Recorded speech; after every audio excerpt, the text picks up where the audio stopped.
The air hung heavy, with the scent of damp earth and wilting lilies. A crisp autumn wind rustled through the flags, lining the path to the cemetery's main pavilion, each one snapping with a solemn, rhythmic crack. It was a day for mourning, for quiet reflection, for honoring a fallen hero. Sergeant Mike Kelly, a decorated Marine, was being laid to rest. His casket draped in the stars and stripes, a testament to his sacrifice. Hundreds had gathered, grieving family, stoic military personnel in their dress blues, and a smattering of local dignitaries. The solemnity of the occasion was palpable, a shared weight of sorrow and respect that usually transcended all differences.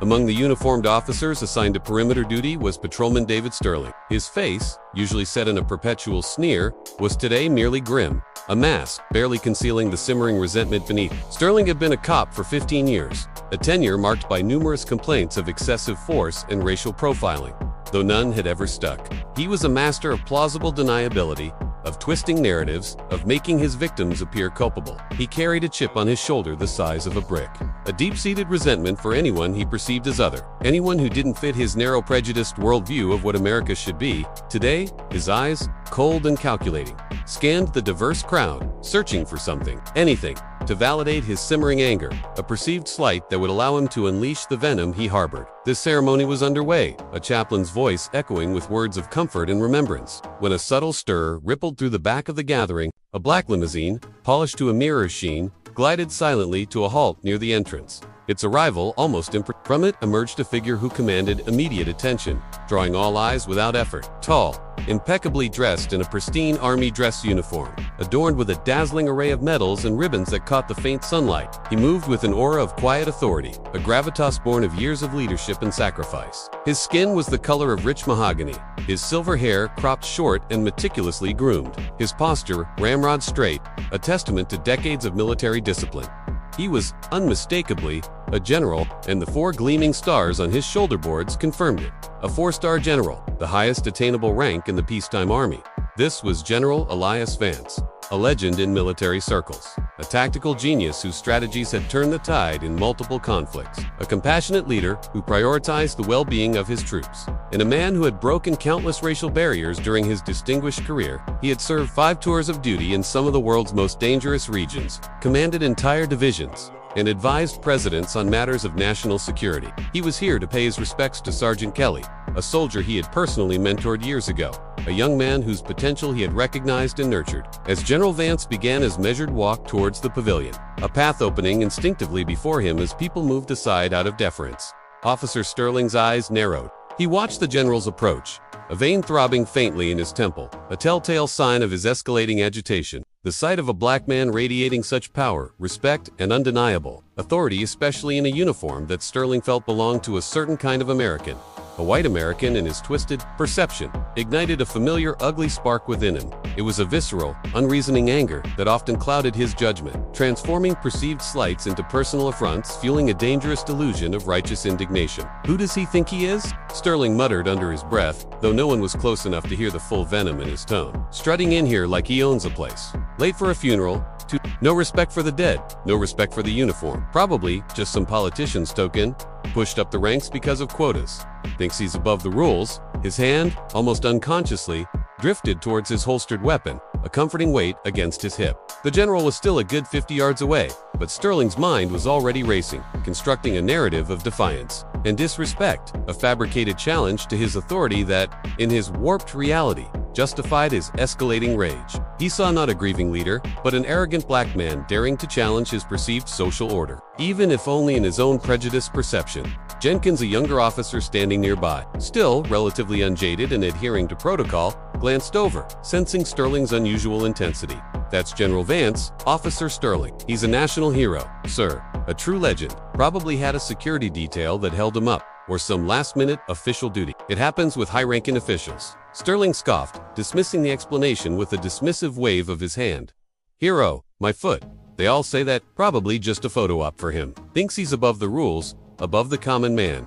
I've seen his type before. The words were laced with a bitterness that went beyond the immediate situation, revealing a deeper system. As General Vance reached the edge of the pavilion, pausing respectfully to allow a eulogy to conclude before taking his designated seat in the front row, Sterling made his move. He strode forward, his gait stiff, his jaw clenched, every muscle in his body taut with a dangerous resolve. Other officers exchanged uneasy glances, sensing the palpable tension radiating from him, a dark cloud threatening to engulf the solemn ceremony. They knew Sterling's reputation, his volatile temper, but this felt different, more dangerous. "Hold it right there," Sterling barked, his voice cutting through the solemn quiet of the service like a jagged shard of glass. Heads turned, whispers erupted, a ripple of confusion and alarm spreading through the mourners. The chaplain, startled, paused mid-sentence, his eyes widening in disbelief. General Vance, who had been about to take his seat, turned slowly, his expression one of calm inquiry, his posture still perfectly erect. His eyes, dark and intelligent, met Sterling's, a silent question in their depths.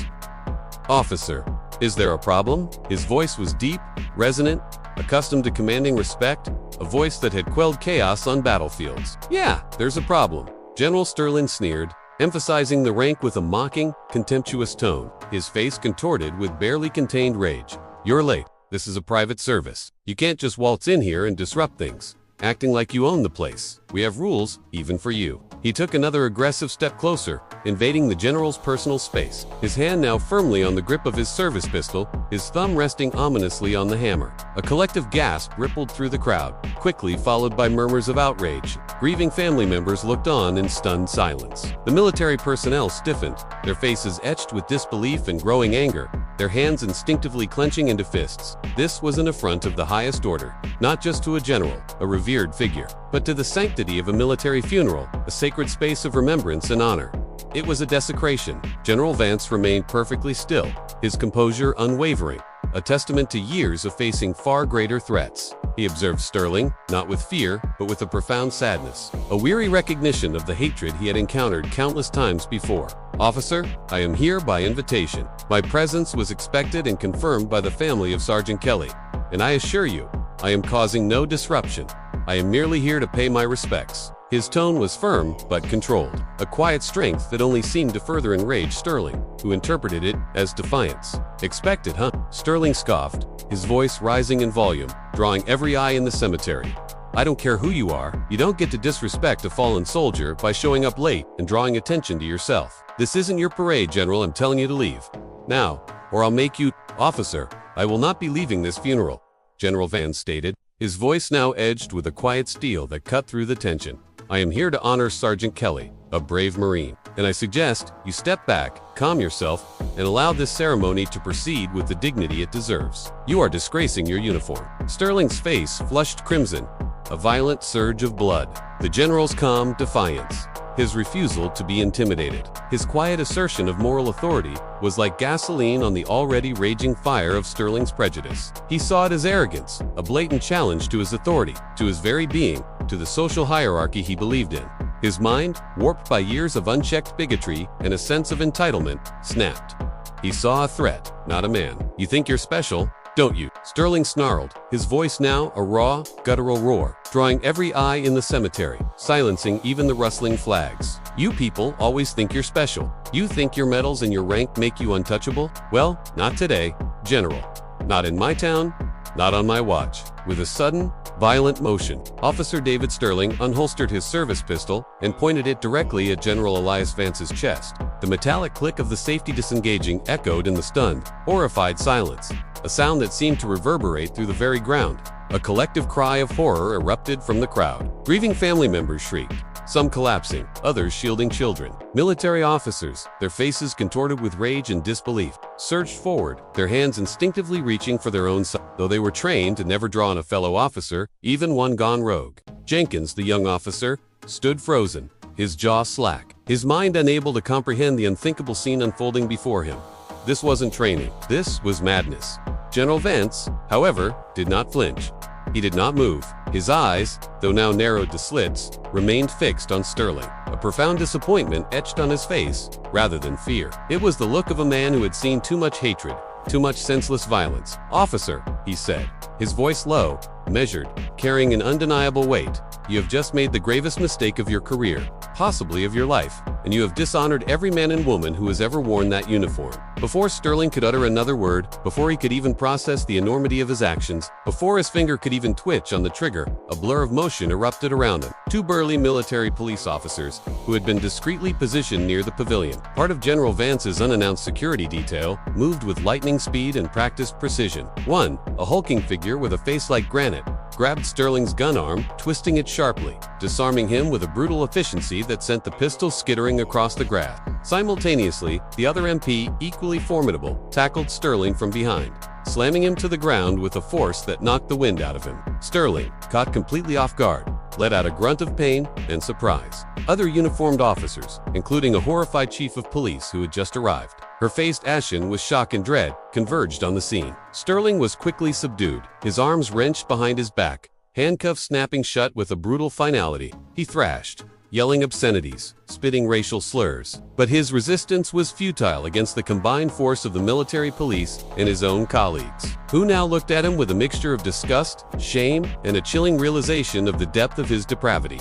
The funeral, momentarily shattered by the eruption of violence, slowly resumed, though a pall of shock, outrage, and profound sadness hung heavy in the air. General Vance, after a brief, quiet conversation with the chief of police, his voice calm and authoritative despite the turmoil, took his seat, his dignity unblemished, his composure restored. The eulogy continued, but the image of the drawn gun, the raw, unadulterated hatred, Sterling's face would forever be seared into the minds of those present, a stark reminder of the battles that still needed to be fought even on hallowed ground. The aftermath was swift and merciless, a whirlwind of legal and public condemnation. News of the incident spread like wildfire, fueled by countless eyewitness accounts and cell phone videos that had captured the entire horrifying exchange from multiple angles. The image of a white police officer pulling a gun on a decorated black general at a military funeral ignited a national firestorm, sparking outrage that transcended political divides. Protests erupted in cities across the country, demanding accountability, systemic change, and justice. Calls for Sterling's immediate and severe punishment echoed from every corner of the nation, from civil rights organizations to military veterans groups. Officer David Sterling was immediately stripped of his badge, his service weapon confiscated, and placed under arrest. He was denied bail, deemed a danger to the community and a flight risk. The internal police investigation that followed was unprecedented in its speed and driven by immense public pressure and the direct involvement of federal authorities. Every complaint against Sterling, every whisper of racial bias, every instance of questionable conduct, every suspicious arrest was meticulously unearthed, and his social media history, filled with hateful rhetoric, white supremacist memes, and extremist views, became damning, irrefutable evidence of his deep-seated prejudice. Colleagues initially hesitant, now emboldened by the gravity of the situation and the undeniable evidence, came forward with stories of his casual racism, his thinly veiled threats against minority citizens, his blatant abuse of power, and his consistent targeting of black individuals. The district attorney, a formidable prosecutor known for her tenacity under immense public pressure and armed with irrefutable evidence, brought charges that went far beyond mere assault. Sterling was charged with aggravated assault with a deadly weapon, hate crime enhancements, obstruction of a funeral service, and multiple counts of civil rights violations. The hate crime charges were particularly significant, reflecting the clear racial animus behind his actions and setting a precedent for similar cases. The trial was a media circus, a spectacle that gripped the nation. Every major news outlet covered it relentlessly, broadcasting every detail, every testimony. Kenita Lelius Bonse, despite his quiet nature and preference for privacy, testified with a calm, powerful dignity that captivated the nation. He spoke not of fear for his own life, but of the profound sadness he felt, the betrayal of the uniform, the corrosive nature of prejudice that threatened to unravel the very fabric of American society. His testimony was a masterclass in grace under pressure, highlighting the stark contrast between his unwavering integrity and Sterling's depraved actions, serving as a powerful indictment of hatred itself. Sterling's defense was weak, crumbling under the overwhelming weight of his own recorded words, the damning social media posts, and the powerful testimony of dozens of witnesses, including his own former colleagues who had finally found the courage to speak out. His lawyer tried to paint him as a stressed officer, overwhelmed by the job, suffering from PTSD. But the prosecution meticulously laid bare his long, consistent history of racial animosity, demonstrating a pattern of behavior that was clearly rooted in bigotry, not occupational stress. The jury, after only a few hours of deliberation, returned a unanimous verdict: guilty on all counts. The collective sigh of relief in the courtroom was almost audible. The sentencing hearing was equally impactful, a moment of profound gravity. The courtroom was packed, the world watching. The judge, a stern woman known for her unwavering commitment to justice and her no-nonsense approach, delivered a scathing condemnation of Sterling's actions, her voice ringing with authority and moral clarity. "Officer Sterling," she began, her gaze fixed on the defendant, "you desecrated a sacred space. You dishonored a fallen hero. You threatened a man who has dedicated his entire life to serving this nation, a man who represents the very best of our ideals: courage, integrity, and selfless sacrifice. And you did so out of a hateful, despicable prejudice that has no place in our society, least of all in the uniform of a public servant." She continued, her voice rising with righteous indignation. "Your actions were not merely a lapse in judgment. They were the culmination of deep-seated bigotry, a calculated act of racial hatred, and a grotesque abuse of the immense power entrusted to you by the public. The uniform you wore, the badge you carried, were meant to protect, to serve, to uphold justice for all. Instead, you used them as instruments of hatred and intimidation, turning them into symbols of fear and oppression. For this, and for the profound damage you have inflicted on the trust between law enforcement and the communities they serve. For the pain you have caused, you must be held accountable to the fullest extent of the law." The judge then handed down the sentence, a cumulative term that amounted to life in prison without the possibility of parole. The courtroom erupted in a mix of gasps and relieved sighs, tears of relief streaming down the faces of many. Justice, swift and uncompromising, had been served. A powerful message sent. David Sterling, the man who had pulled a gun on a black general at a funeral, was led away in shackles, his face a mask of disbelief and dawning horror. The sneer was gone, replaced by a hollow emptiness, a profound realization of the catastrophic consequences of his hatred. He had believed himself untouchable, his prejudices justified, his power absolute. Now, stripped of everything, his badge, his freedom, his dignity, he faced a lifetime behind bars, a stark, inescapable consequence of his hatred. He would rot in prison, his name forever synonymous with bigotry, abuse of power, and the ultimate betrayal of public trust. The incident left an indelible mark on the nation. It sparked difficult but necessary conversations about systemic racism within law enforcement, leading to widespread reforms, increased accountability, and mandatory diversity, and anti-bias training in police departments across the country. It forced a reckoning, a painful but essential examination of deeply entrenched prejudices. The image of General Vance, standing tall and dignified in the face of such raw hatred,